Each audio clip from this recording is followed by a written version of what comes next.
Bismillahirrahmanirrahim. Kemudian lebih lanjut Allah SWT berfirman, Rabbana wala tahmil alaina isran kama hamaltahu 'alal ladzina min qablina. Ya Allah, janganlah Engkau membebani kami dengan beban sebagaimana yang Engkau berikan pada umat-umat terdahulu. Ini juga sebagian dari kita tidak menyadari bahwa kita telah diberikan keringanan oleh Allah yang luar biasa, di mana kita ini tidak diberikan beban oleh Allah, beban yang diberikan pada umat-umat terdahulu.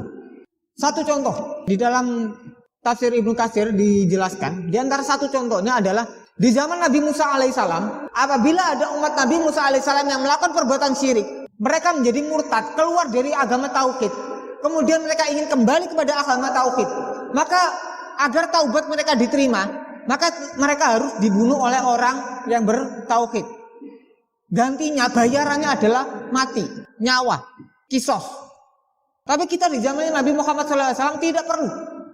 Cukup dengan taubatan nasuha, taubat yang sebenar-benarnya taubat, maka Allah akan mengampuni daripada dosa syirik.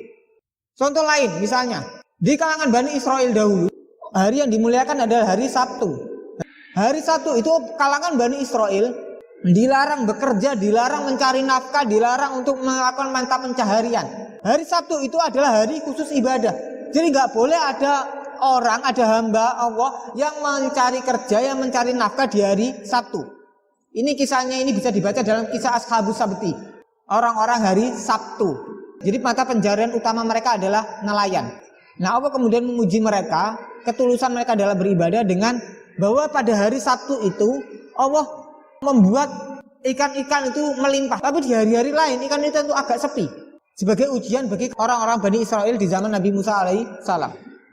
Maka karena kemudian tergoda oleh ini, sebagian daripada kalangan Bani Israel ini, mereka kemudian mengakali syariat Allah. Caranya adalah pada hari Jumat, orang-orang ini mereka memasang jalang, masa jaring. Panennya adalah nanti hari Minggu.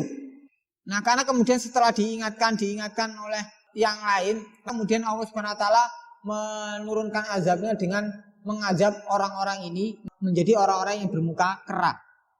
Walaupun kemudian para ulama menjelaskan, ada dua pendapat. Satu kelompok ulama menjelaskan bahwasanya azab Allah memang berupa kera secara betulan, jadi memang fisiknya seperti kera. Sebagian ulama lain menjelaskan bahwasanya ini adalah kiasan. Kiasan maknanya adalah bahwa Allah memandang rendah mereka seperti seekor kera. Bahwa alam. Jadi ini diantara bagaimana beratnya tantangan-tantangan umat di zaman terdahulu yang tidak dibebankan kepada kita di umat Nabi Muhammad SAW. Ketika kita umat Nabi Muhammad melakukan perbuatan syirik sekalipun kemudian tersadar dan ingin kembali kepada Islam, cukup dengan taubatan nasuha. Kemudian kita di hari Jumat, walaupun hari Jumat diistimewakan, kita tetap boleh untuk bekerja, kita boleh untuk mencari nafkah, kita boleh untuk melakukan aktivitas lain berbeda dengan kalangan Bani Israel zaman dahulu. Ini juga untuk menunjukkan betapa besarnya rahmat Allah kepada kita umat Nabi Muhammad SAW.